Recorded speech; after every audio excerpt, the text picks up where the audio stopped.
Porra, meu, mas eu não consigo sintonizar esse multiverso aqui, viu? Tá louco, cara. Como é que eu faço aqui, hein? Ô, me ajuda aí, meu, pô. Pô, aí, coroa, tá de vacilagem, hein, meu. O multiverso não é no rádio, não, meu. É da internet. Desliga isso aí e vamos pra internet que já tá começando, ó.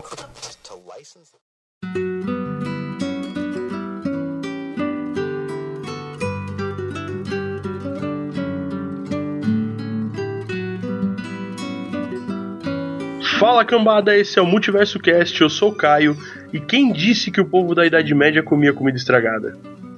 Salve, salve, galera, aqui quem tá falando é o André, e nessa época eu seria um beberrão, do mesmo jeito que eu sou hoje também. Muda nada, né, cara? Não muda nunca. Tudo bem, pessoal? Aqui é o Tarcísio Lacatos, e eu já comi javali. Muito bem, meus amigos, estamos aqui hoje para falar sobre alimentação na Idade Média. Olha aí, Caião. Que tema maravilhoso, né? Com certeza. Bom, e para quem não sabe, o cast de hoje é um oferecimento dos nossos amigos do Escola Militon em propaganda do seu banquete anual que está se aproximando aí agora no mês de julho, certo, Tato? Isso aí, pessoal. Esse ano vai ser em julho, né? Por razões externas à escola. Basicamente, o cozinheiro não pode estar presente em junho, sou eu. E a gente jogou pro final de julho aí o banquete. Mas eu pretendo manter não só a mesma qualidade, como tentar sempre subir, melhorar a qualidade, né? Do evento como um todo. Muito bom. Pra mim, que já estive lá no ano passado e comi feito um porco na engorda, posso dizer a vocês todos que será muito bom outra vez. Então hoje a gente vai falar sobre esse tipo de alimentação. Você vai ouvir o nosso cast, vai ficar curioso, e aí você vai lá, procura Escola Militon, compra teu ingresso e vai no banquete que vai ser show de bola. Teremos link no post também, hein, senhores? Exatamente. Maravilha, então. Vambora pra esse banquete? Vamos que eu já tô com a barriga roncando aqui. Eu acho mais justo. Então, só pra começar, ô Tato, eu queria que você tirasse aqui, você como hoje é o especialista tanto na cozinha quanto no assunto, né? Eu queria que você começasse tirando essa mítica que as pessoas têm, que na Idade Média se usava muito tempero pra ocultar a comida estragada, né, cara? Isso é verdade ou isso é mentira? Então, na verdade é uma grande mentira. Consumia-se especiarias? Sim, elas eram muito importantes na culinária medieval. E assim, vamos e venhamos, ela ainda é muito importante na culinária europeia, né? Como um todo, né? Quem conhece aí, quem acompanha, quem gosta de cozinhar e acompanha esses chefes que são sobretudo ingleses, você vai ver que os caras adoram colocar pimenta do reino em tudo, uma quantidade grande de temperos variados, grão de mostarda. Exatamente, açafrão, né, cara? Açafrão. E aí o que acontece? Na Idade Média não era muito diferente. A única diferença, assim, hoje a gente compra, sei lá, pimenta do reino, você vai pagar o quê? R$1, R$2 um pacotinho? R$2 um pacotinho, com, sei lá, acho que vem 100 gramas ou 200 gramas, não tenho certeza. Pois é, na Idade Média as especiarias custavam fortunas, né? A gente não consegue fazer o cálculo exato do valor disso, mas uma viagem de um mercador que fosse buscar especiarias nas Índias e voltava era suficiente para o cara pagar a viagem dele, custear o ano e custear uma nova viagem. Tipo, os lucros eram absurdos de altos, né? Então tem a ver também com status, né, comer especiaria na Idade Média. Era só os poderosos, né, cara? Não só, mas é meio que, tipo, manja aquela coisa que a gente faz de fazer uma sobremesa e colocar uma folhinha de ouro em cima, não sei o que, ouro comestível? Sei. É um pouco isso também. Eu vi esse fim de semana, tava passando na televisão um drink que eles fazem agora, né, com raspas de ouro. Que isso, Você vai cagar o negócio, velho. Que diferença faz? Não, é foda. Deus 500 pau a taça. céu. 500 pau a taça. Mas é o glamour, né, cara? É o status. Aí, André, é bom você não gostar do drink, velho. Você tá fudido. Deus do céu, cara. Me ajuda. Ai, cara. Me ajuda. Falando de tempero, hashtag Sazon. Imaginou, André? O cara lá na beira do caldeirão com aquele javali, o cara abriu um saquinho de sazon e Meu despeja lá. Deus do céu. Ai, cara. Mas E tem uma outra coisa que acontece, que assim, isso a gente até pode falar depois com mais calma, mas o consumo de especiaria tá ligado à teoria dos humores, né? E, tipo, como a maior parte das especiarias é quente e seca, tem a ver com controlar os humores que eram tidos como mais nocivos pro ser humano. Então tem toda uma lógica aí da culinária, da cultura e até um pouco da medicina da época. olha aí, Tato.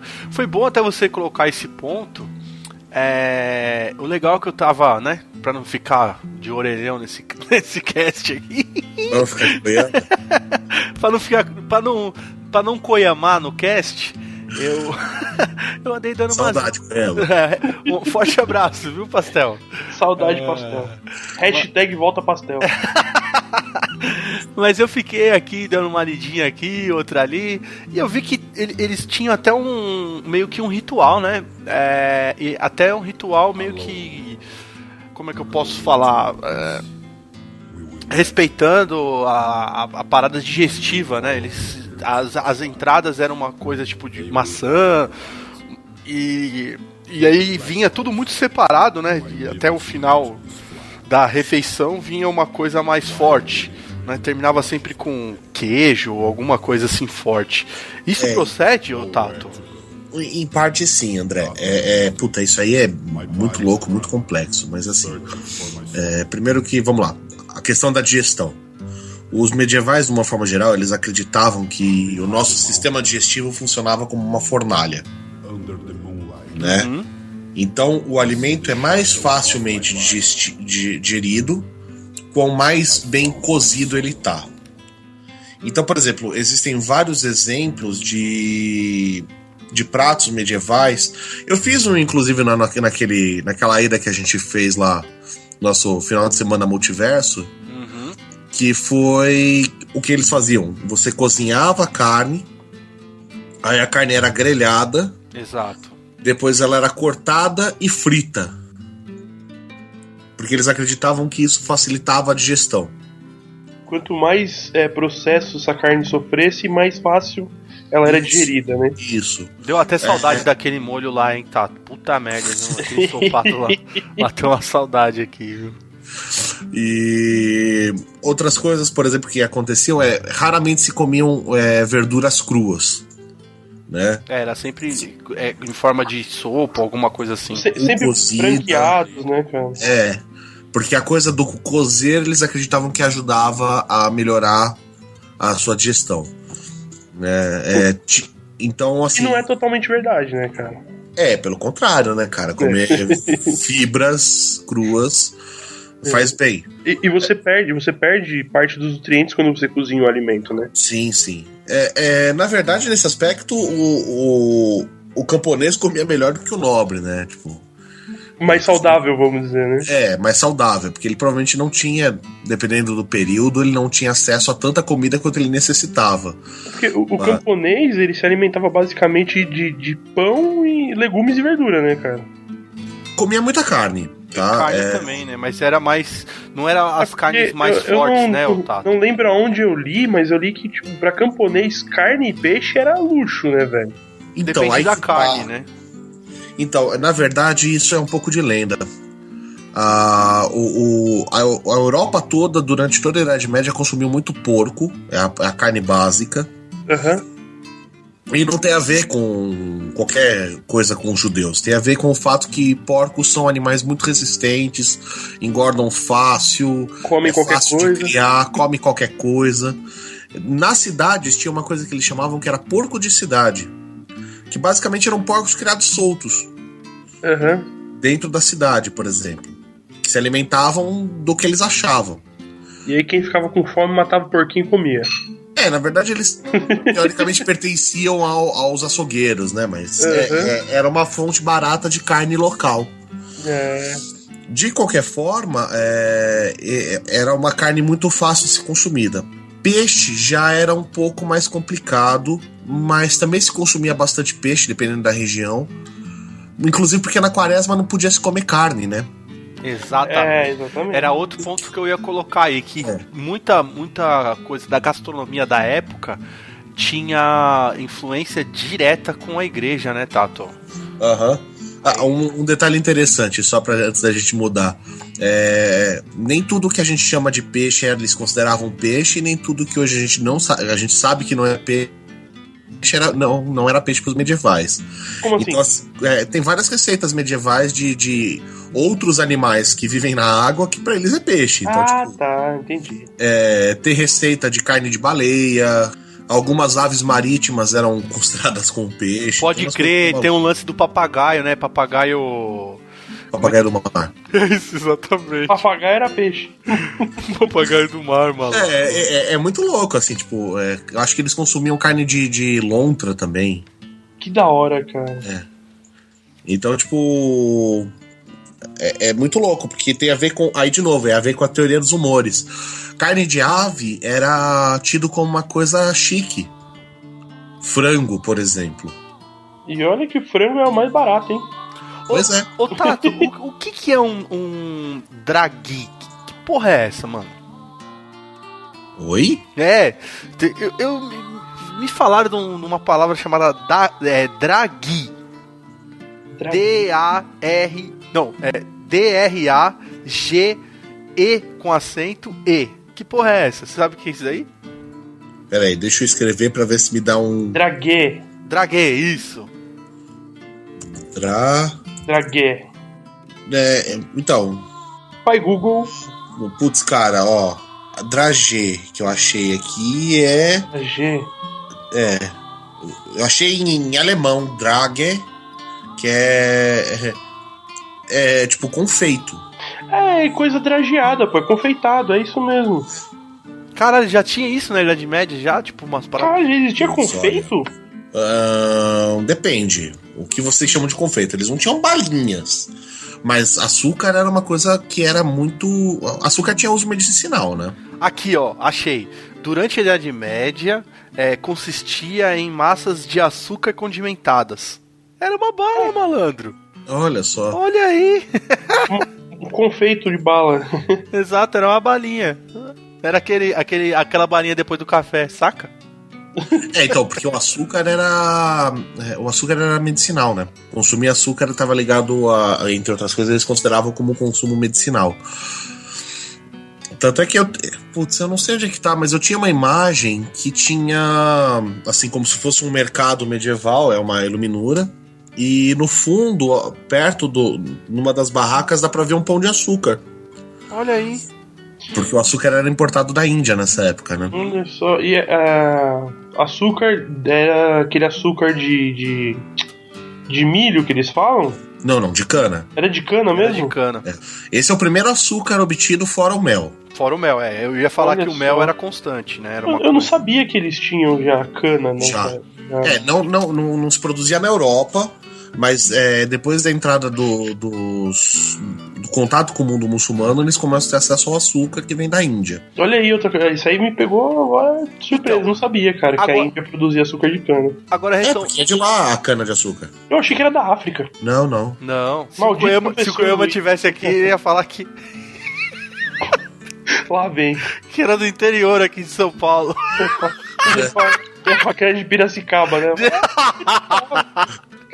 Vem da União, né? Eu sempre Mas achei que eu não açúcar era sabia da que fábrica, eu né, sempre cara? pensei que o açúcar era da União, mano. Vem da Vem Índia? da fábrica. Ai.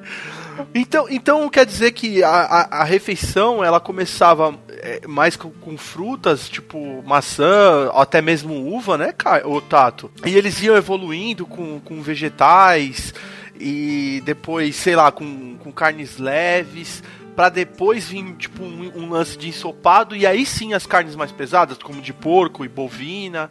era mais ou menos essa norma, assim, de um banquete, por exemplo? Não, era mais bagunçado. Era mais... não, na verdade isso então quer dizer que esse era uma refeição mais comum e o banquete era uma coisa mais... bunda lelê, era uma coisa mais carnaval. Não, então, é que assim, é difícil falar porque não dá pra gente saber exatamente como era o dia a dia, né?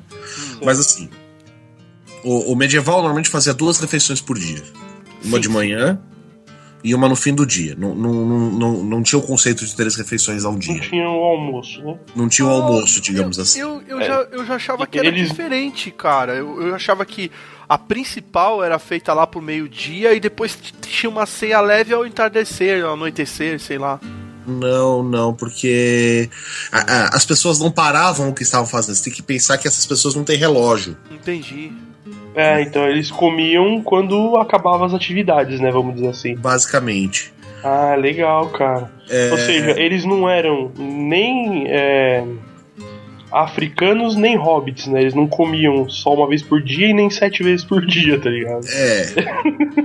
Mas, por exemplo... Caralho, mano, eu vou falar que o Caio, velho, ele vai ficar só reduzido a porra da Croácia, mano. Ele acabou de ofender os africanos. Não, mas existem várias... Agora eu não ofendi, é falta de opção, não é ofender. Meu Deus do céu! Existem várias sociedades tribais que existe só uma refeição diária. Viu, trouxa, aí, ó. Não, Caio, você sabe do que eu tô falando. E não é por passar fome, não. É pelo ritmo da sociedade em questão, entendeu? Não, claro. Mas voltando. Então, assim, é um pouco difícil da gente saber exatamente como é que funcionava.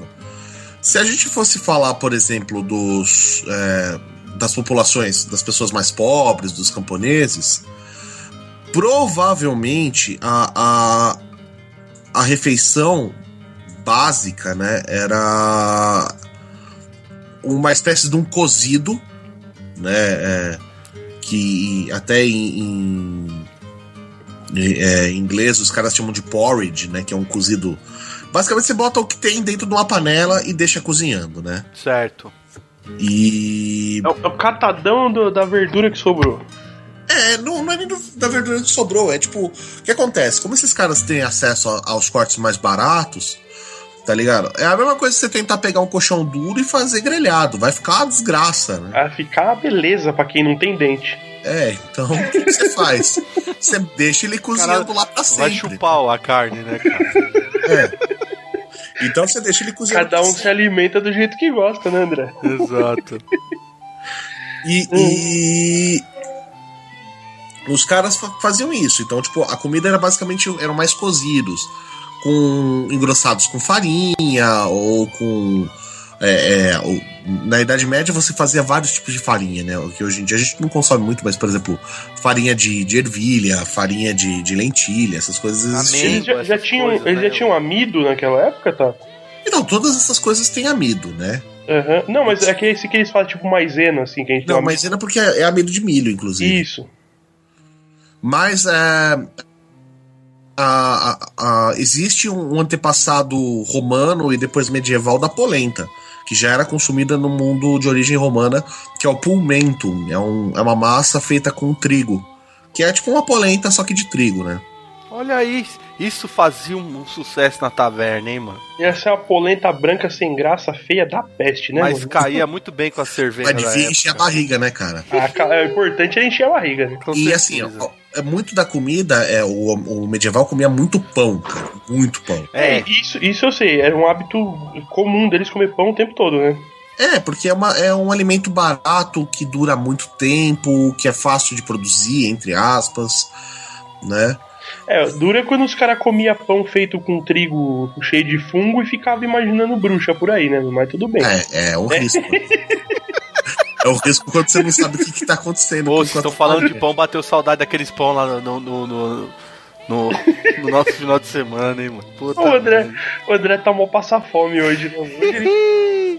Relaxa, André. Pro banquete, eu asso. O ano passado eu assei por baixo, acho que uns 10 quilos de pão, cara. Cara, aquele pão redondo com a sopa de cebola dentro. Não, sério. Pô, não. Aquela sopa. Aquilo foi covardia. Aquela sopa de cebola é sacanagem, malandro. Covardia. É covardia.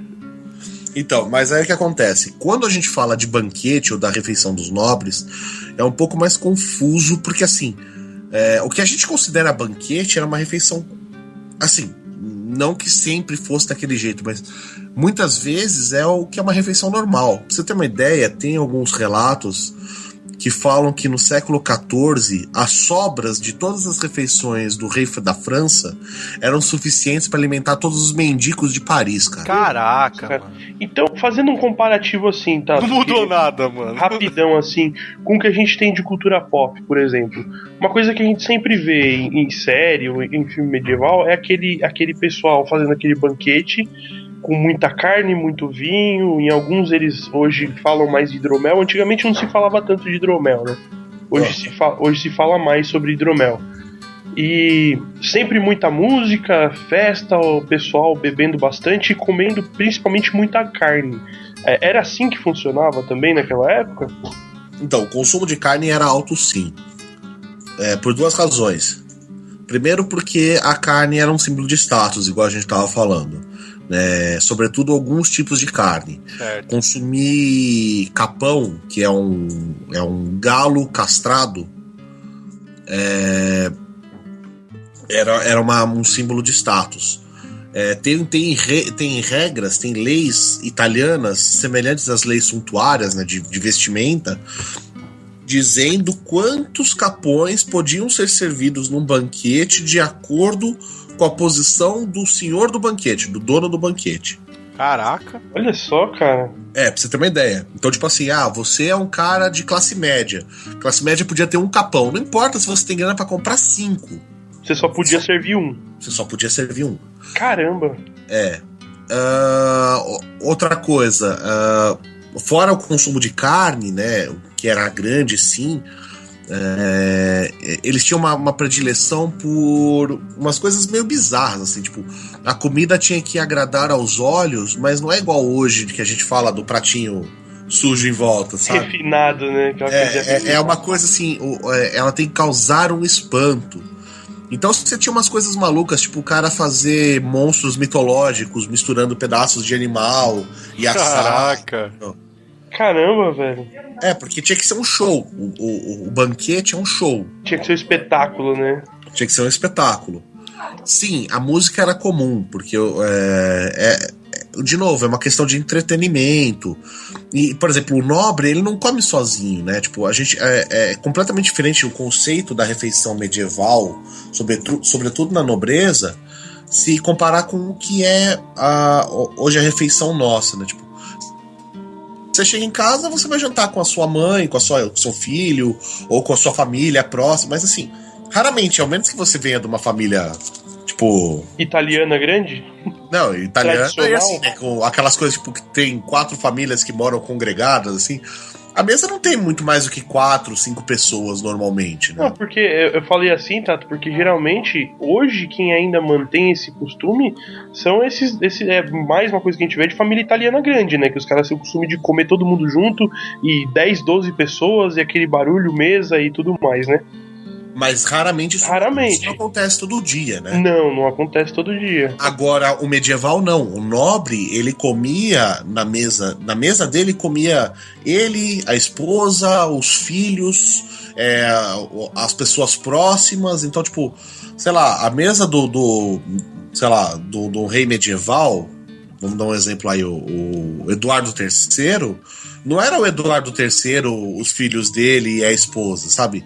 Fora isso, ia ter 3, 4 convidados que chegaram de última hora, os cavaleiros da casa, um padre, ou vários padres. A mão do rei.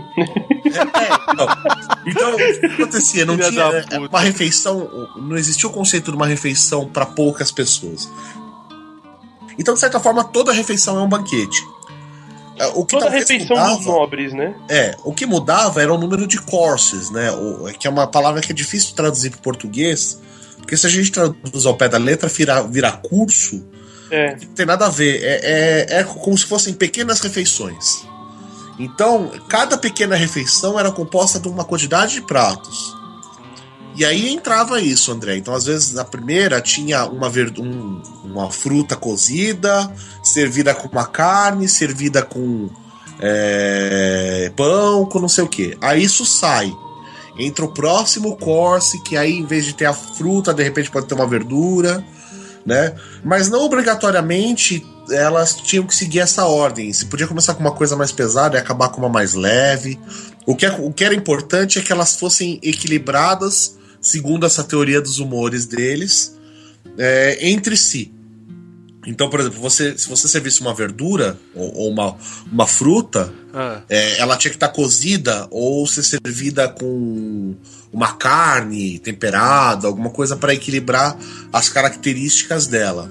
Então entende? tudo era muito equilibrado, é isso? Dentro da teoria deles, não é equilibrado hoje o que um dentro do que eles achavam correto, né? Não, o nutricionista naquela época ia surtar foda, né, velho? Porque o bagulho...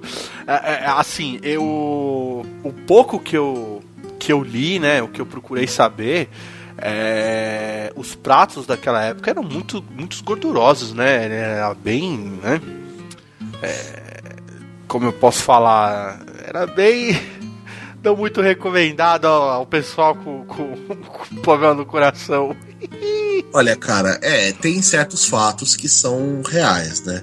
Por exemplo, o Henrique VIII desenvolveu gota, e gota era a doença da nobreza, né? Tipo, diversos nobres tinham gota por causa do consumo excessivo de carne, de gordura. Sal, né, cara? Bacon. Sal pelo contrário, porque sal era caro. Hashtag bacon aí. Se comia muito porco, comia muito bacon, né, cara? Oi? Não, eu falei pro André que se comiam muito porco, obviamente comiam muito bacon, né? Carne curada como um todo, né? Não só. Mas até um determinado... eu achei que eles consumiam bastante sal também, então não, sal não. Então, não é que não consumiam, o acesso ao sal era caro também. Tanto é que tem aquela expressão abaixo do sal. Isso.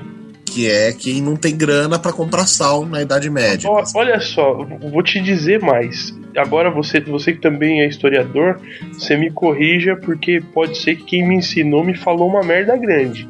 Mas inclusive a expressão salário se vê em pagamento de soldados recebidos em forma de sal. Durante o período romano. Isso. Tá certo isso? Olha, nunca encontrei nenhuma fonte dizendo que isso estava errado. Mas não sei dizer com certeza. Não poria minha mão no fogo. Olha aí, professor Claudinei. Tá, você escapou por pouco, hein, cara? A expressão eu não duvido que seja dessa origem, mas falar que o salário dos caras era sal, eu não sei. Ele parte do recebimento tinha o soldo, né? O soldo, que era a parte em dinheiro, em moedas que eles recebiam, e o salário, que era a parte em sal, que o sal naquela época era um produto de dificílimo acesso e servia para conservar as carnes que eles levavam e outras coisas que eles levavam durante as campanhas, né? Olha aí, que interessante, hein? Caiu também a cultura, cara. Então, senhores, podemos dizer que a maior parte dos filmes que retratam, né, esse período medieval, quando se trata de mostrar o que o povo tá comendo, eles não pecam muito, né, Tato? Nós podemos dizer isso? Mais ou menos. Na comilança... Tá, se você tivesse que falar pra nós agora assim, o que tá retratado basicamente errado, o que você vê de pior, assim, de mais errado, né, nesse retrato? Muitas vezes a coisa que o pessoal tem de achar que porque se consumia carne era só carne, não? Então, tipo, e aquela coisa que eu brinco às vezes, que é churrasco medieval, né? Porque, por exemplo, eu nunca vi em nenhum filme ou nenhuma série medieval nego comendo arroz no banquete, cara. eu nunca vi nego comer um macarrão, um arroz, uma salada de maionese. Ovo mexido. Não, maionese. Macarrão existia. Não, mas as massas em si existiam já nessa época, né? Nunca vi nem. Não, massas existiam. Massas remonta lá desde de Roma, não é? É. Eles trouxeram da China, não é isso? Não, então, Japão, isso é meio confuso, ninguém tem muita certeza, mas assim, alguns. Provavelmente, né? Alguns tipos de massa foram inventados pelos próprios romanos, né? Sim. Eu já vi gente falar que a massa que se usa pra. A massa não, né? Mas o formato da massa, que é a lasanha, já existia na Idade Média, na Roma Antiga. Legal. E você provavelmente já me ouviu falar alguma vez que a cozinha italiana é a maior mentira do mundo porque é sempre a mesma massa com um molho diferente, né? Olha aí, mais um país fechando a porta, velho. Né? O Caio é sensacional. Mas é a mesma massa pra tudo, só muda o molho. Você vai ser indicado, Caio, aqueles malucos da Nações Unidas, tá ligado? Como é que é? O embaixador das Nações Unidas. Lá no Iraque. Odiado, né? Lá no Afeganistão, filha da mãe. Cara, é a maior enganação. O Caião tem um mapa na casa dele, um mapa mundi, assim, que ele vai riscando. Eu vou ter que... Hoje eu já risquei a Terra-média, a África e a Itália.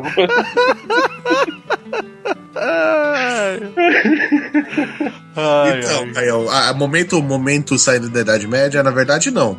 Existem mais de um tipo, inclusive, de massa. No sul, sobretudo, você tem massas que são feitas só com farinha e água. Em alguns outros lugares elas usam ovos, que é uma forma mais comum que a gente conhece.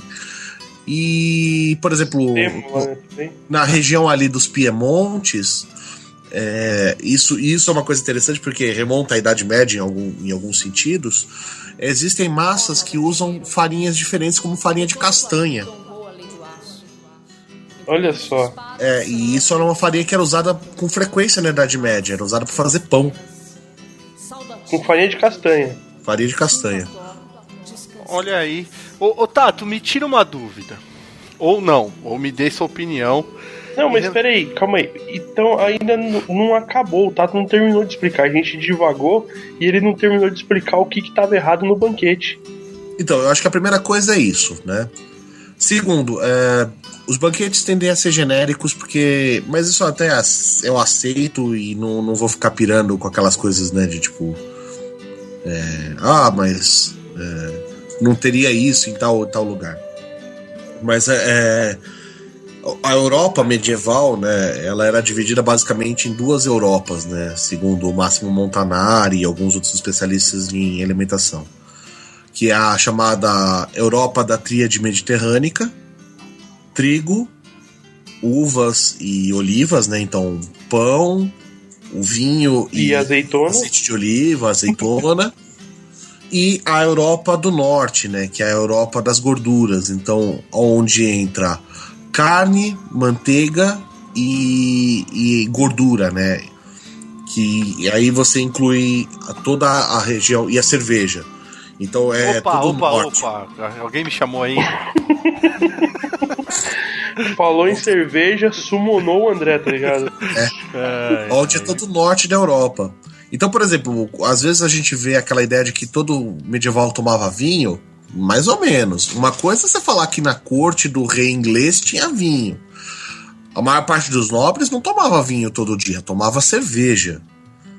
Por exemplo, no norte, né, na Inglaterra, Escócia, Irlanda. Se a gente fosse falar já do outro lado, um nobre siciliano, ele provavelmente não consumiria tanta carne, ele teria uma dieta com outras coisas, incluindo macarrão, por exemplo. Certo. Tato, agora aproveitando esse silêncio mórbido, porque eu estava com água na boca ainda quando você falou de cerveja, mas eu vou te perguntar, vamos falar do que interessa.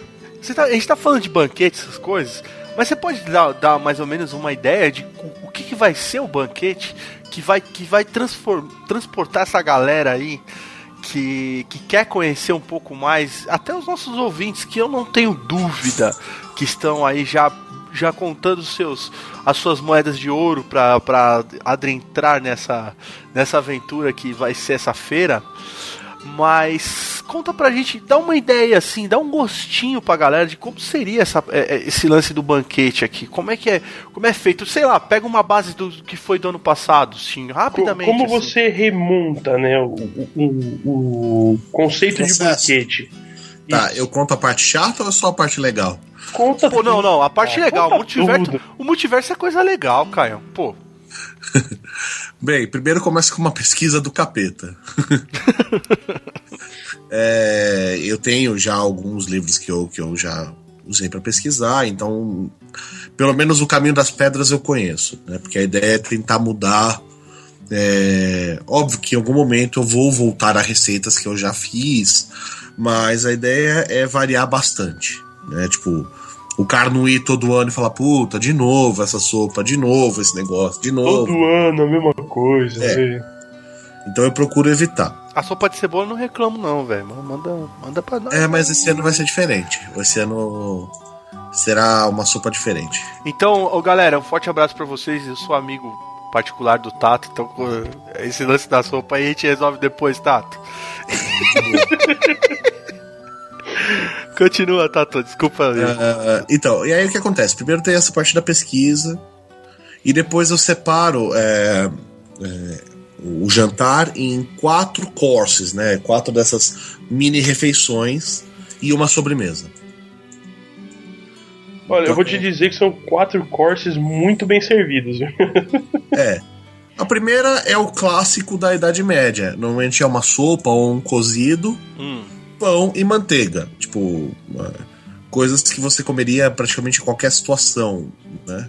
Certo. Ainda mais que a gente sempre tenta fazer nos meses frios, uma sopinha vai bem em junho, né? Com certeza. E como? Normalmente no segundo course eu procuro servir o Metz, né? Que Metz é uma palavra genérica que eles usavam para cortes de carne grelhada. E era uma parte importante da refeição, não era a única, mas era uma parte importante. E eu acabo optando pelo Metz, pela carne grelhada e já cortada em porções, por 2 razões. Historicamente existe, eu tenho referências, por exemplo, num livro chamado O Livro do Cozinheiro, que data acho que agora do 15, eu teria que dar uma olhada nele e eu não lembro onde é que ele tá. Mas que fala, ele explica o tamanho, inclusive, que tem que ser cortado as porções pro patrão, etc e tal. E evita desperdício do que, em vez, por exemplo, de eu servir, sei lá, um porcão inteiro, entendeu? Porque aí nego quer pernil, mas já acabou o pernil, você acaba tendo muito desperdício. E infelizmente ou felizmente eu nesse aspecto sou muito chato. Eu acho péssimo ter muito desperdício. Não é a Idade Média. As leis sanitárias não vão permitir que eu saia de lá e o que sobrar de comida doe para um asilo, doe para um orfanato. Então não posso simplesmente falar assim, vou fazer 100 quilos de carne, o que não se consumir tudo bem. Eu teria que jogar fora. É complicado mesmo. E aí, normalmente, junto com o Metz, eu sirvo alguma outra coisa medieval mais incomum. Então, por exemplo, o ano passado eu servi uma receita de feijões com especiarias, inclusive é uma mistura bem legal, porque o feijão ele é servido com uma especiaria que é salgada e doce ao mesmo tempo. Isso, tinha canela no feijão também, né? Tá muito bom, velho. Aí o terceiro prato eu procuro fazer algum prato o terceiro course eu procuro fazer um prato que seja ele em si uma refeição. Então normalmente é uma torta, que é uma coisa que durante a Idade Média surge no 14 mais ou menos, e é uma coisa que os medievais passam a gostar muito, é o conceito da torta, que é uma comida que tem tudo dentro de uma casca, então é fácil de ser consumido, você come com a mão, né? Que foi uma torta que você fez de porco com tâmaras. Porco, tâmaras, ovos especiarias. Isso, tava bom pra caramba também. Mel. Então ela é bem completa também. Pô, já tá dando água na boca aqui, eu tô imaginando a galera que tá escutando. Só de ouvir, né, André? Só de ouvir. Você já tá fazendo uma pornografia, rapaz. Aí o outro corse, normalmente eu volto Mets, né? Porque as pessoas, quer queira, quer não, elas vão pra comer carne, elas têm essa ideia de que na Idade Média você come muita carne, você come muita carne grelhada. Então eu também não posso frustrar completamente, né? Por mais que eu queira dar uma experiência medieval, não tá errado. E né, aquilo, felizmente ou infelizmente, na verdade eu considero felizmente, não é um evento pra medievalistas, porque senão seria super chato. Verdade. Medievalista é chato, cara. Ô povo chato. Maravilha.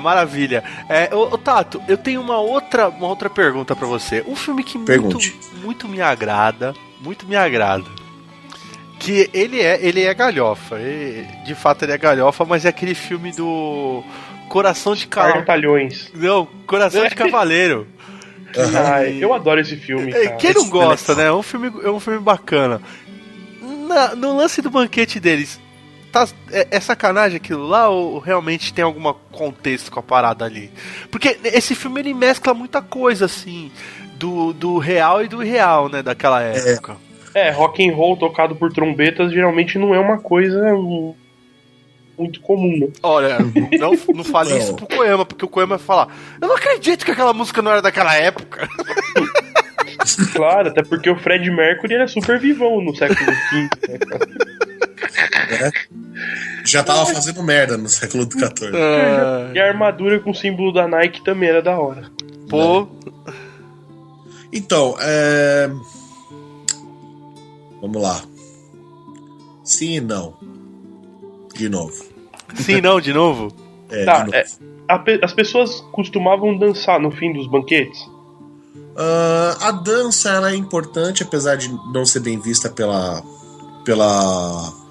cultura religiosa, mas ela existia. Se ela acontecia nos banquetes, difícil dizer, né? Mas não é improvável. Como espetáculo, eu até acredito que possa acontecer, mas eu acho que todo mundo se entupir de comer e depois no final ir lá e ficar chacoalhando o bucho pra lá e pra cá não era uma coisa muito legal pra se fazer, né, cara? Isso ia dar uma peidação da porra no meio dessa dança. Só que assim, é difícil porque assim, existem relatos de banquetes que duram dias. Então, por mais que o cara quisesse só comer, uma hora não dá, né? O cara tem que fazer alguma outra coisa. Então é difícil saber exatamente. Lá tem uma cara meio de festa americana, né? Todo mundo em pé, as mesas com comida em volta. Não, normalmente um banquete as pessoas ficavam sentadas. E numa mesa só, né, tá? Era uma formação meio baile de colégio, né, ali. Lá tá meio cara de baile de colégio, assim, né? Galhofa, né? Eles fizeram, mas ficou um filme bacana, né? Vamos falar a verdade. Não, ele é um filme divertidíssimo. E assim, apesar da música depois ser misturada, ali tem uns passos que remontam a algumas danças. Quer dizer, dança medieval a gente não sabe exatamente como que é, porque não tem manual de dança medieval. Mas você tem danças do Renascimento, por exemplo. Então alguns especialistas tentam reconstruir danças medievais.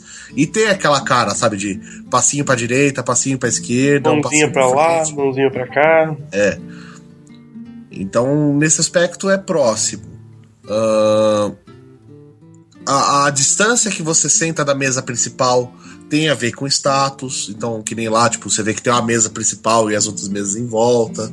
Isso procede. Assim, mesa principal só nobreza e os chegados, né? Normalmente é quem tá oferecendo o banquete, porque todo mundo que tá no banquete é nobreza. Olha, voltando... Ou o rei, né? Digo assim, o dono da casa, né? Ou dono o rei. do castelo, né? Vamos dizer. Tipo isso. Voltando aí também, dando outro exemplo aí da cultura pop, porque hoje nós vamos usar mais os filmes, né? Porque também a gente pode falar também até de Game of Thrones, essas coisas, mas eu acho que eu prefiro falar de filmes que são baseados em histórias aí desse período e não coisa mais fantasiosa, né? Mas um que eu me recordo que eu falei assim, puta, quando eu pegar um especialista, que no caso é o Tato hoje, eu vou perguntar, porque eu achei aquela cena muito... Eu achei que ficou bem fiel. Que é um filme que a galera não gostou muito. Eu achei ok. que é aquele Robin, que é o Robin Hood do Russell Crowe. Do Russell Crowe. E tem aquela cena da taberna, cara, que os caras estão enchendo a cara e tal. Eu não sei se aquilo era a taberna ou era a casa de honestas ali. Até hoje eu não entendi direito. Mas eu achei aquilo bem real mesmo. Eu acho que era como se fosse um pub, uma taberna naquela época, mesmo, uma coisa mais fechada, Tato. E a galera enchia a cara mesmo e comia mais ensopado. Porque naquela cena eu não vi os caras mandando brasa num pedação de pernil, como todo mundo faz. Os caras estão comendo ensopado e enchendo a cara de cerveja ali, ou vinho, não sei. Mas a carne também era servida ensopada, né, André? Também. Mas ali o que mostrava, né? Era até um tema que depois dessa pergunta que eu fiz pro Tato, eu vou vir à tona. Que são os utensílios que a galera manuseava a comida na época. Mas aquela ali ficou. Eu não sei, você assistiu esse filme, Tato? Eu assisti, mas eu devo dizer que, como eu fiquei muito frustrado, eu babaguei uma parte das coisas da minha memória. Não, mas tem muita coisa boa ali, cara. Tá certo que eles, né, em certas coisas. Posso dizer uma coisa pra você de coração, André? Esse Robin Hood do Russell Crowe me fez ter saudade do Kevin Costner, velho. Só pra você ter uma ideia. Puta, pode crer, cara. Você tem uma ideia? Eu prefiro aquele que é galhofa, o Man in Tights, sabe? Ah, e aquele é pior ainda, né? Nossa, aquele é zoado, hein, mano. Eles zoam os que tem um sarraceiro chamado Achu do que esse. Caraca. Não, o do Russell Crowe, cara, eu assisti e falei, nossa, velho, que saudade do Kevin Costner que me deu agora, tá ligado? Mas sabe que a maior culpa de eu ter raiva desse filme foi a própria merchandising dele? Porque anunciaram como um filme maravilhoso, né? Não, e não é só isso, cara. Eu lembro muito bem que na época que esse filme ia sair, eles fizeram, não sei se foi uma parceria, se eles pagaram History. A história real do Robin Hood. A história real, e tudo assim, fazendo referência ao filme. E assim, pesquisador sério, e o documentário é muito melhor que o filme, né? E, tipo... Aí eu falei, porra, se esses caras foram caras que estão ligados em algum grau com a produção do filme, o filme vai ser muito bom. Aí eu cheguei lá, aquela coisa zoada, tipo, mais do mesmo. Tipo, o gladiador atirando flecha. Tipo, o rei Arthur que dispara flechas, né, cara? Puta que pariu, velho. Você resumiu o filme, cara. Não, cara, isso eu já falei em outro cast aqui, eu não consigo ver o Russell Crowe e não imaginar ele como Maximus, tá ligado? Não dá. Mas ele tem sempre cara de Maximus, né? Não importa o que ele faça, ele vai ser pra sempre o Maximus. Mudando de assunto, rapidamente já... Eu vou defender o Russell Crowe aqui agora, porque o Russell Crowe é igual o Nicolas Cage, velho. Não, mas vocês deram um exemplo, mas esse final de semana agora, tá certo que vai fugir um pouco do tema, mas é rápido.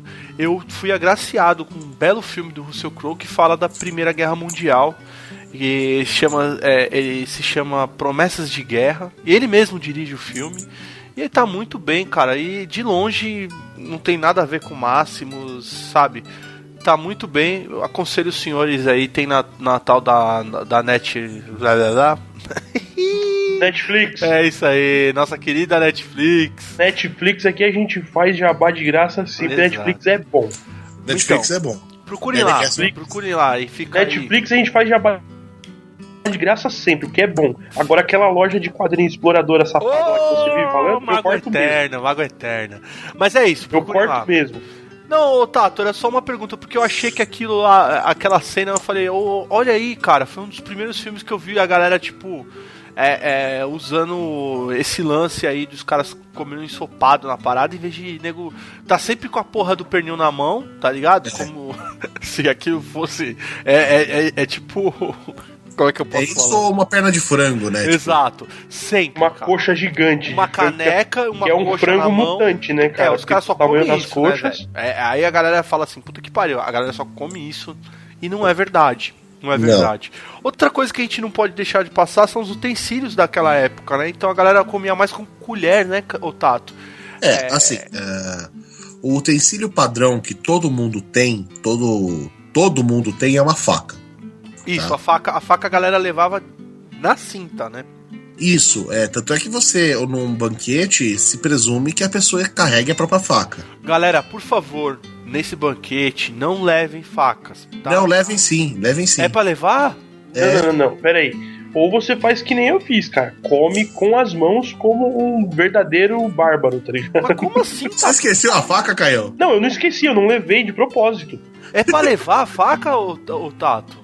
Eu falei, cara, eu vou pra um banquete medieval, eu vou comer com as Olha mãos. aí, velho, eu não sabia dessa... Porque lá, ô André, assim, ó, remontando do jeito que eu fui recebido lá, né? Eu fui recebido com a minha própria caneca de barro, que está aqui em casa, eu ainda uso pra tomar hidromel até hoje. Maravilhosa, minha canequinha de barro. Né? O trench, né, o Tato? Aham. E uma colher de madeira. O Caio tá me falando isso, galera, porque ano passado era pra minha pessoa ter acompanhado a Vossa Majestade, saúde, mas eu tive um certo problema de saúde e não pude acompanhá-lo, né? Mas esse ano, nem que eu esteja engessado, eu vou nessa bagaça. Ai. Então é pra levar faca. Eu posso levar a minha faca do Rambo, Tato? Pode. Não é o ideal, mas pode. Né? Que pariu. Eu levo uma espada, velho. Eu faço isso. Claro, eu poderia comprar jogos de facas, podia, tipo, não ia mudar muito o valor. Mas é pra dar o gosto da pessoa sentir essas coisas que. O estranhamento, sabe? De você chegar lá e ter, por exemplo, eu trago a minha faca, mas a colher é do lugar. Porque se o lugar fosse servir sopa, a ideia é eles que tinham que fornecer a colher. Entendi. Ou faça assim, eu vá preparado pra comer com as mãos, que é muito melhor. Então, o que eu andei lendo sobre o assunto é que era uma exceção. A pessoa tinha que ser muito importante para receber a faca do estabelecimento, do local onde ele estava sendo convidado. Era de praxe cada um carregar a sua faca. O que eles tinham a mais lá eram colheres, né? Na época de madeira, uma bacia, né? O que seria uma cuia, sei lá o que seja, para o ensopado. E eles tinham um pratinho de madeira mais raso, é isso, tá? Trench. Então, o trencher, ele é uma fatia de pão. Uma fatia de pão? Uma fatia de pão grosso que era usado nos banquetes para absorver o líquido do que caía em cima dele. Ah, certo. Mas pão. E aí depois, no final, esse pão era dado pros pobres. Uhum. Puta, que mancada, hein, mano? Que no meu caso eu vou comer essa porra. Não quero nem saber. Mas o do Tato. Olha, eu acho que você, né? e metade do banquete comeu o trencher, velho. Porque o de madeira pirografado com o escudo do escola, inclusive fiquei triste que o Tato não me deu. Pedi, implorei, mendiguei e o Tato não deu pra mim. Não, mas esse ano a gente vai ganhar, mano. Esse ano a gente vai ganhar, porra. Se não for ganhar, já me avisa que eu nem vou nessa bagaça, malandro. Vocês querem me fuder também, né? Não quero nem saber, velho. Esse ano a gente vai ganhar, ele ainda vai assinar essa porra. Eu vou botar pendurado aqui em casa. Vou pendurar na minha parede. Aí ele falou, não dá. Ah, vai ter que dar, vai ter que dar, pô. Saí de casa, comi pra caralho, pô. Vai ter que dar, porra. Né? Então, voltando vamos lá, vamos por partes, né? Como diria Jack, vamos por partes. Primeiro, com relação ao lance do Robin Hood. Certo, do Robin Hood. Tinham basicamente dois tipos de estabelecimentos na Idade Média, né? Um eram as tavernas. E os outros eram os prostíbulos. Os outros eram as estalagens. Eu recomendo todos. Né? Taverna normalmente só servia bebida. Traduzindo para os dias de hoje, chama boteco. Bar do Mou. Bar do Mou. Boteco, mas sem o bolovo. Sem o potinho de ovo de conserva, assim, que fica no balcão, né? Saudades, hein? Saudades. Nem o amendoim tinha, né? Aquele ovinho colorido. Aquele ovo verde, maluco. Né? Fluorescente. Aquele torresmo que tá lá desde que seu pai era novo. Seu avô. Aquele quibe, quando você abana, percebe que era um risole. Nossa. Mas vamos lá. Vamos tipo fugir. esse. E o outro eram as estalagens que, além de justamente servirem como estalagens para pessoas que estavam em viagem, etc, tal, como um hotel, né? Eles também serviam refeições e bebida. Aí, assim, saber exatamente o que era servido, eu acho que variava de estalagem para estalagem. Exato, Mas é provável que fosse o conceito do cozidão mesmo. Porque, assim, tem uma rima inglesa que fala sobre o que os camponeses comiam, né? Que ela fala assim, né? Eu vou tentar traduzir mais ou menos, mas assim, tipo... O cozido do camponês frio, o cozido do camponês quente. O cozido do camponês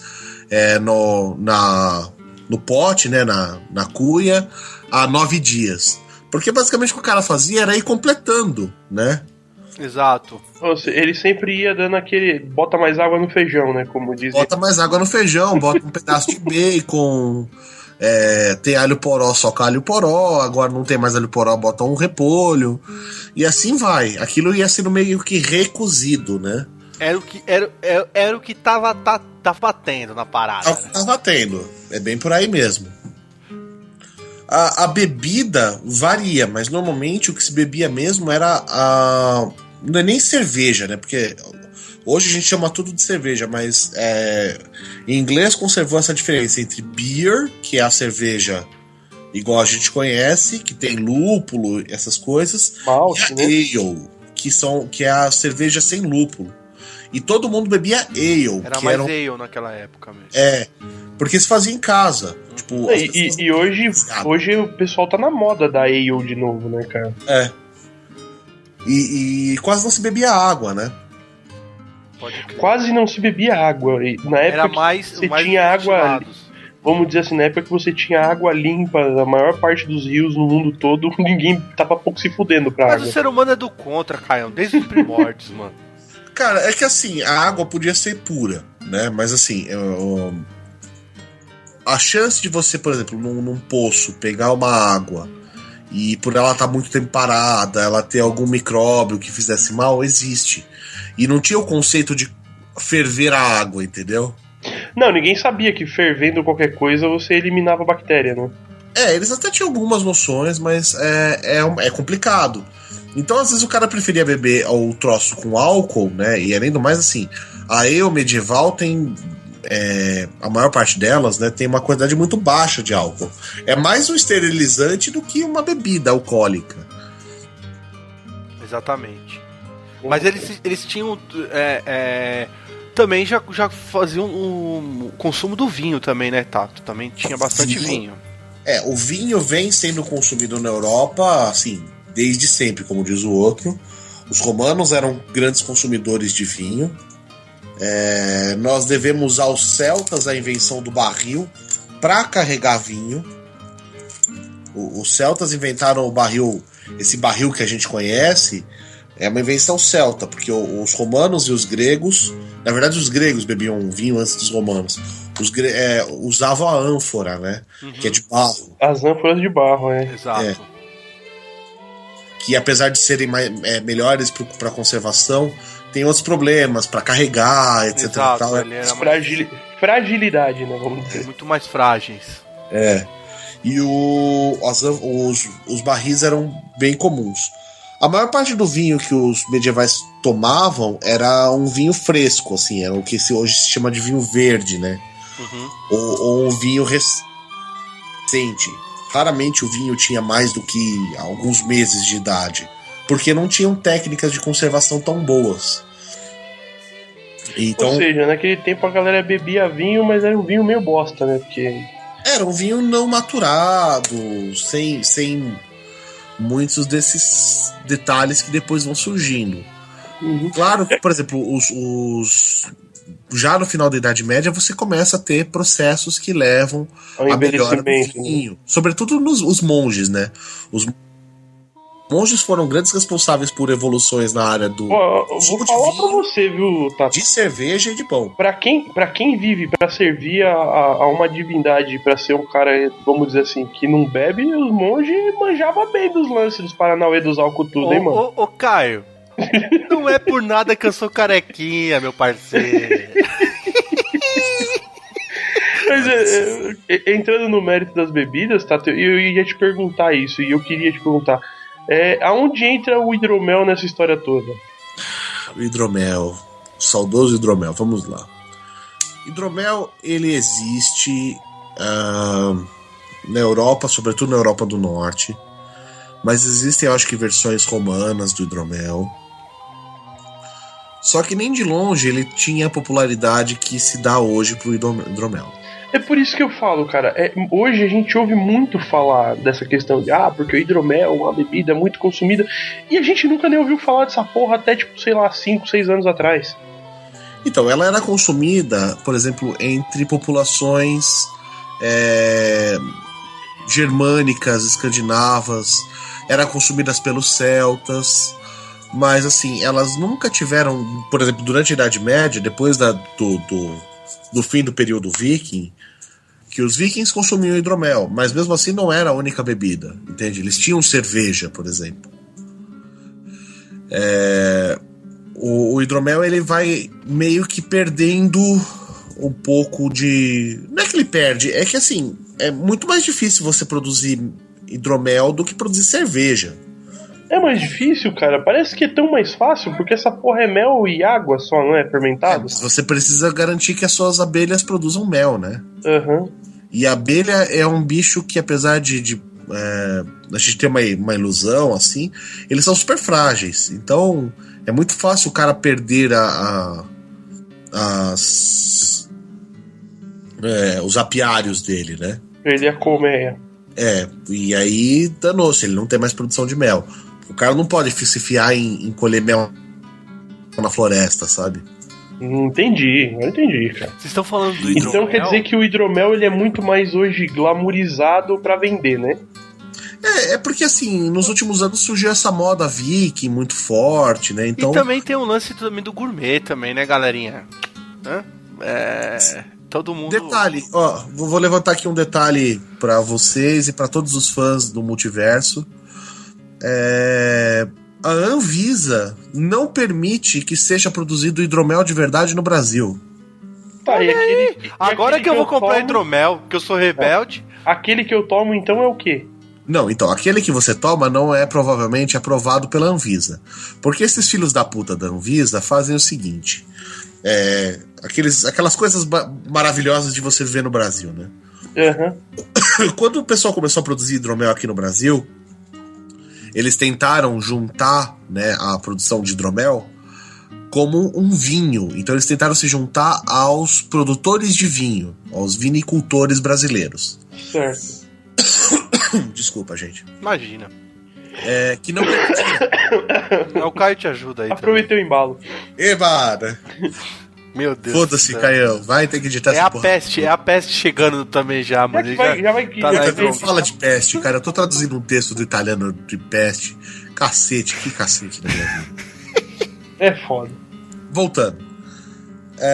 Quando eles vieram, eles conseguiram fazer. Eles tentaram fazer essa união com os vinicultores. O pessoal do vinho brasileiro não teve interesse, não permitiu que fosse feita essa união. Então eles não conseguiram colocar o hidromel como um vinho de mel. Aí eles começaram a procurar outras associações aos quais eles pudessem se filiar. Porque assim, hoje a produção de hidromel brasileira é irrisória, cara. Se você juntar todos os produtores de hidromel do Brasil que eles produzem no ano, não deve dar um mês do que vende-se de Brahma, sabe? Não, mas obviamente, né, cara? Porque a cerveja é esmagadoramente muito mais consumida, né, cara? Por exemplo. Aí o que acontece? Eles conseguiram se juntar, acho que com uma associação que é meio que assim, genérica, mas tá ligada à produção de cerveja. E aí a Anvisa, para permitir que eles produzam, exige que se, por exemplo, o cara for unido à Anvisa, ela exige que eles coloquem cereais não maltados na receita. Aí não tem nada a ver, né, cara? Exatamente. Aí acabou o hidromel. Apesar que assim, os hidroméis, eles têm várias tem variações, né? Você tem hidromel com especiaria, você tem hidromel com fruta. Tem os meloméis, né? Na verdade são 3 tipos lá, eu não lembro exatamente os nomes dos 3 tipos. Mas de qualquer uma forma, nenhuma deles tem cereais não maltados, como milho, por exemplo. E é uma exigência da Anvisa, essa filha da puta, junto com esses grupos de produtores, que na verdade é meio que pra dar um tiro no pé dos caras que tentam fazer isso no Brasil. É sabotar, né? Cara, é questão de sabotar. É sabotar, exatamente. Mas, ô Tato, falando desse lance de hidromel, também lembrando aí, vocês estavam falando aqui, eu tava me recordando de uma parada muito bacana que eu vi num filme que eu considero muito bom, que é o 13º Guerreiro. Esse é bom mesmo. Que lá no finalzinho do filme, depois que rolou toda aquela briga, aquela treta toda, no finalmente, E galera, desculpa, você não assistiu, eu tô dando spoiler, mas o filme é... vai tomar no cu, não é spoiler, do livro cara, o filme tem 20 anos. O filme tem 20 anos. Então, e o cara oferece uma bebida, né? O Viking oferece lá uma bebida pro... Viking não, Saxão, né, o Tato? Não, ali eles são vikings. É vikings mesmo, né? Aí oferece a bebida pro árabe, e o árabe fala, não posso tomar nada destilado, né?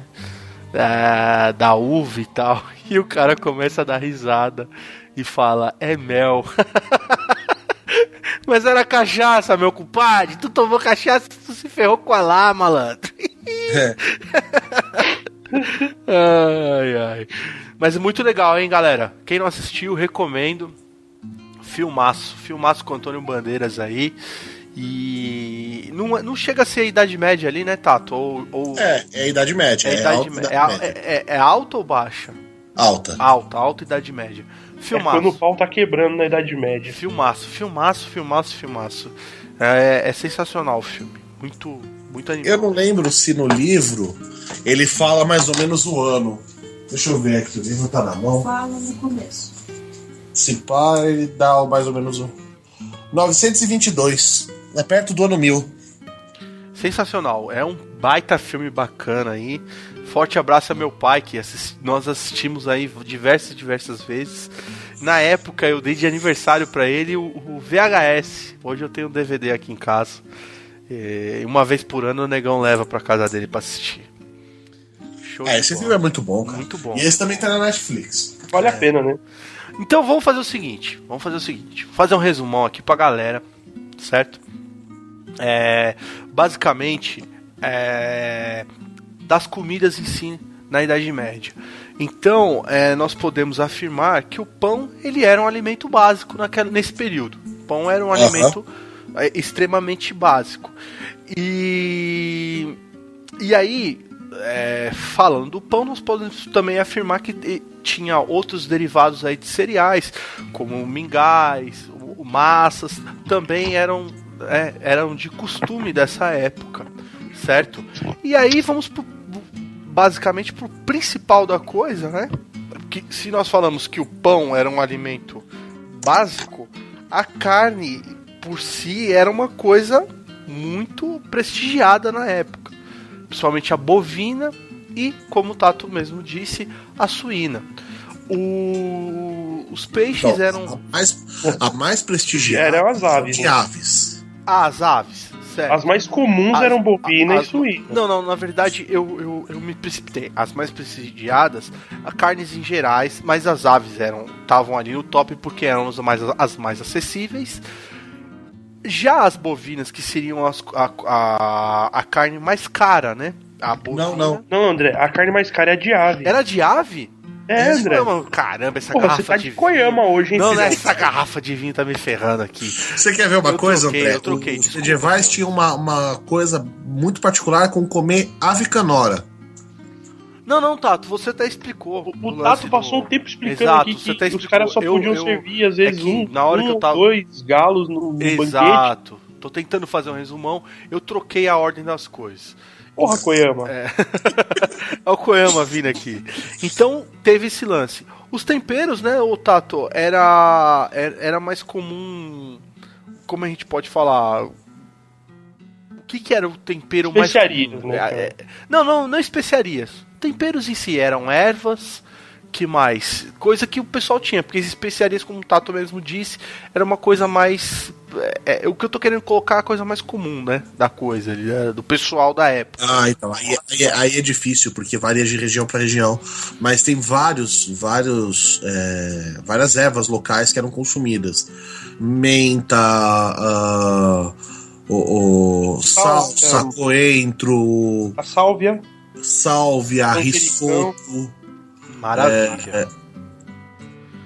Cebola, alho, essas coisas eram muito consumidas, inclusive. Certo. Então, além dos grelhados, a grande maioria no geral eram os ensopados, né? Que eram realmente, eu acho que a comida mais consumida ali eram os ensopados.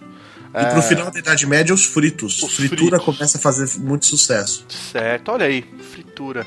Bebida, como o Tato mesmo disse, os destilados tinham mais preferência até mesmo que a própria água, né? E os do lado de lá também. Como assim, Caio? Ué, os destilados e os do lado de lá também, pô. Foi embora depois dessa. Não, tinha que ter alguma coisa. Uma coisa que a gente não falou muito, mas eu tô fazendo... Agradeço que eu não fiz a piadinha na hora dos Celtas, que eu ia falar que os Astras também, tá vendo? E os Corsos. Então, mas aproveitando também, falando, mostrando pra galera que a influência da igreja também mexia muito com o lance da alimentação, porque nessa época tinha o lance de quaresma, jejum, todas essas porra aí ferrava com a galera, e a galera tinha que estar se virando nessa época aí, né? Porque a igreja nesse período ela era muito... ela dominava, né? Era predominante, né, o Tato? Sim, e a questão da quaresma era levada muito a sério, assim como outras datas onde as refeições tinham alguma conotação. Por exemplo, hoje a gente fala muito no Natal, né? Uhum. E a gente tem a impressão que o Natal é a grande festa cristã. Durante a maior parte da Idade Média, a festa mais importante medieval era o Pentecostes, que se dá justamente logo depois da quaresma. Uhum. Né? E, por exemplo, tem vários manuscritos ou lendas ou coisas assim, tipo, por exemplo, do Rei Arthur, que fala coisas do gênero, tipo... e no banquete de Pentecostes eles se reuniram pra qualquer coisa, entendeu? Tipo, o banquete de Pentecostes era muito importante. Maravilha. Bom, como nós estamos aí fazendo essa viagem, essa jornada aí culinária, né? Falamos de entradas, falamos da parte principal, falamos da parte que mais me agrada, que é a cachaça, que é a bebida, é a pinguinha, mas nós estamos caminhando aí pro fim desse cast, que particularmente eu tô adorando e tô aprendendo bastante aí. Eu sempre falando bem pra cacete, hein, velho? Eu sempre aprendo bastante com o Tato, né? Mas vamos caminhar aí pro lance, ô Tato, das sobremesas, né? E antes da gente entrar, eu queria saber como é que funciona a sobremesa no evento, né? No banquete em si, né? Então, eu sempre faço uma sobremesa medieval, ou um doce medieval. Normalmente eu dou uma controlada um pouco nas especiarias, porque são muito pesadas, assim. O ano passado eu fiz uma torta de ovos, né? Uma custardia, uma torta... Com passas e tâmaras. Que eu não comi lá no evento, mas eu trouxe a minha pra casa e comi em casa e tava bom pra caramba. O Caio fez uma quentinha, velho. Fez parte de uma... Quê? Não, mas ele não foi o único, cara. Eu acho que metade do evento perguntou se podia levar uma marmita no final, porque... Cara, é que eu não tava aguentando. Eu tomei muita cerveja, eu comi muita sopa de cebola com pão. Quando chegou na sobremesa, eu tava aborregado já, negão. Não tinha como, cara. E o ano anterior, que foi o ano de fundação da escola, né? Que foi um banquete menor, foi só pros membros mesmo. Eu fiz um pudim de pão e vinho. Que maravilha. Sacanagem, hein, cara. E cada ano eu também vou atrás de alguma receita diferente de sobremesa. Os medievais gostavam muito de açúcar, porque era uma coisa cara. E, inclusive, uma das coisas mais interessantes que a gente tem com relação ao consumo de açúcar e de canela é que, assim, por exemplo, eu tenho um livro que se chama O Livro do Cozinheiro, que são receitas de um chefe de cozinha, se a gente pode usar essa expressão, né? Do século XV, que ele é catalão, ele é espanhol, é da região da Espanha. Certo. E basicamente toda a receita o cara manda polvilhar açúcar e canela em cima. Então você grelha uma carne, faz isso, faz aquilo, polvilha açúcar e canela. Você faz uma sopa, não sei o que, um caldo, polvilha, açúcar e canela em cima. Então, assim, como era um produto caro, o consumo dele era tido assim, entre os nobres, era uma coisa muito, muito benquista. Provavelmente sobremesa era uma coisa de nobreza mesmo, assim, tipo, acho que um pobre nunca viu uma sobremesa da Idade Média, assim. Só o que sobrava da mesa do rei, olha lá. Nunca comeu churros, né, cara? Porra, um forte abraço pra Vila do Chaves. E aí tem algumas coisas legais, de novo, né, que a gente tava falando dessa coisa de... que eles gostavam da coisa do show, né, da comida ser... Um espetáculo, né? Um espetáculo. Existem alguns relatos, por exemplo, de animais feitos de marzipan, umas coisas assim, sabe? Uhum. Que loucura, cara. Olha aí que legal, velho. Então quer dizer que o lance da sobremesa em si era uma coisa mais pra burguesia. Só pros boy. Era os boy mesmo. Burguesia não, né? Pra nobreza. Nobreza. Porra. Como diz aí o pessoal na internet, parra! O negócio era sinistro mesmo, hein, bicho? Cara.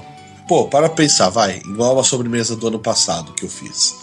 Ela levava ovos, ok, um produto simples. Farinha, um produto simples. Aí ela levava entre as especiarias canela, gengibre, cravo, um pouco de açafrão, levava agora eu não lembro, mas eu acho que levava noz moscada. Eu não tô com a receita aberta aqui, então, né? E é bastante coisa, né, cara? Aí levava uva passa, que também, assim, era uma coisa que era um produto importado. Tâmaras, né?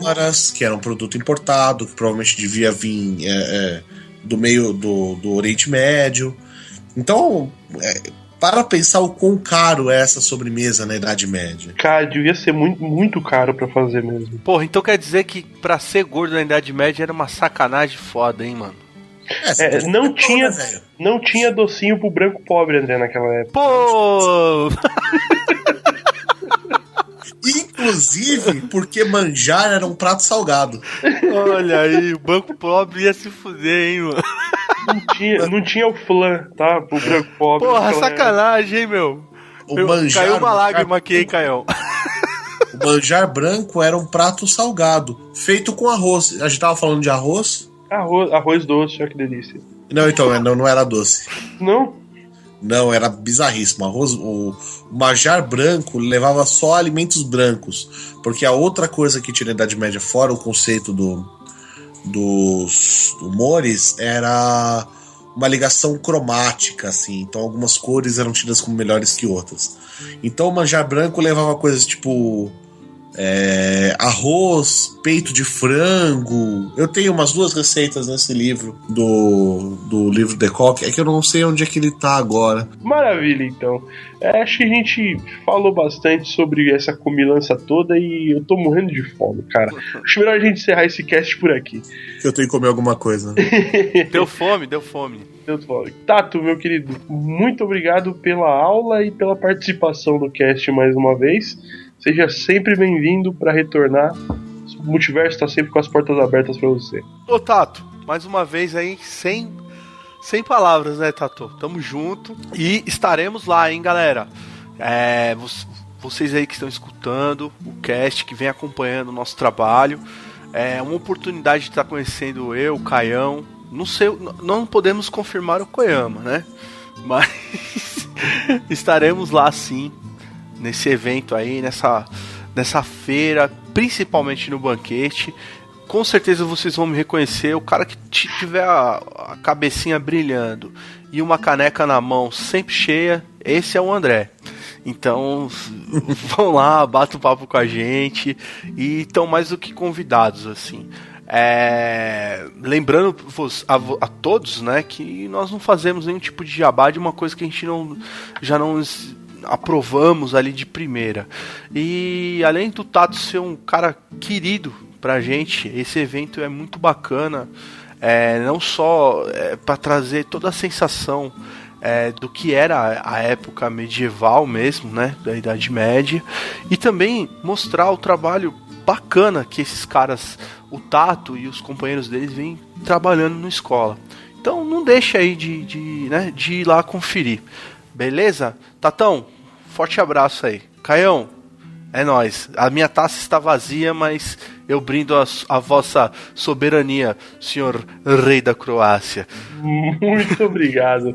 Então, como meu querido André falou, você que quer participar, vai lá, procura o Escola Militon no Facebook. Tato, passa pra gente aí aonde vocês estão, como vocês estão e como faz pra galera encontrar vocês. Vamos lá, no Facebook é só procurar por Escola Militon, SCHOLAMILITUM. No própria página do Facebook vocês encontram mais referências ao banquete e existe o evento aberto onde, por exemplo, eu vou divulgar aos poucos os pratos, faz parte da graça, divulgando aos poucos, né, para ir dando vontade em vocês. Pra gente ficar na expectativa. É claro, né?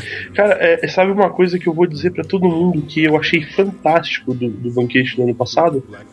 A carta de convite com o cardápio nela, cara. Eu achei muito bacana, muito bem feito, selado com cera. Achei, cara, velho, eu me senti o duque de sei lá das quantas abrindo uma correspondência que chegou pra ele do rei, tá ligado? Mas que porra é essa, cara? Você já tá baixando já a sua nobreza nessa porra aqui, meu? Não, cara, entenda. Eu me senti recebendo uma correspondência real, entendeu? Aquele envelope de papel bonito com selo de cera e tudo mais. Porra, velho. Muito bem feito, cara. É tudo feito com muito cuidado, né, Tato? Eu vou manter essa tradição. A ideia é fazer com que as pessoas se sintam o mais dentro da experiência de um banquete medieval, né? E o evento, terminando só a informação, é o 3º banquete medieval Escola Militon, tá? Tá na internet, a gente já começou a divulgar. Logo mais a gente começa a pôr os pratos, né? O que mais que nós precisamos passar de informação? Acho que é isso, né? Sobre as reuniões de escola, quem quer participar do grupo, como é que faz? Quem tiver interesse em participar do grupo é muito simples. Entre em contato, seja pela página do Facebook, seja pelo nosso e-mail, que é escolamiliton@gmail.com, e fala: olha, eu tenho interesse em participar. O grupo, a priori, apesar de ser voltado para a parte de combate, para a prática do RIMA e HMB, nós queremos abarcar todo mundo que tem interesse em Idade Média. Então, eu quero pesquisar, ou eu quero, não sei, aprender a fazer alguma arte ligada à Idade Média. Então, ser ferreiro, mexer com couro, sei lá, qualquer coisa. A ideia do grupo é juntar todas as pessoas que têm gosto pela Idade Média, que têm interesse em Idade Média, e produzir junto num cenário que é muito deficitário, né? O Brasil ainda é muito pobre nisso. Cresceu, mas ainda são relativamente poucos grupos. Então é isso aí. Para você que quer conhecer mais sobre o trabalho do Escola, vai lá, a gente vai colocar todos os links que o Tato passou aí no post desse cast lá no Facebook. Você vai achar todos os links do Escola, do evento do banquete. Entre em contato com o pessoal, adquire seu ingresso, vai valer muito a pena. O Multiverso Cast vai ficando por aqui. E daqui 15 dias tem mais. Valeu, galera!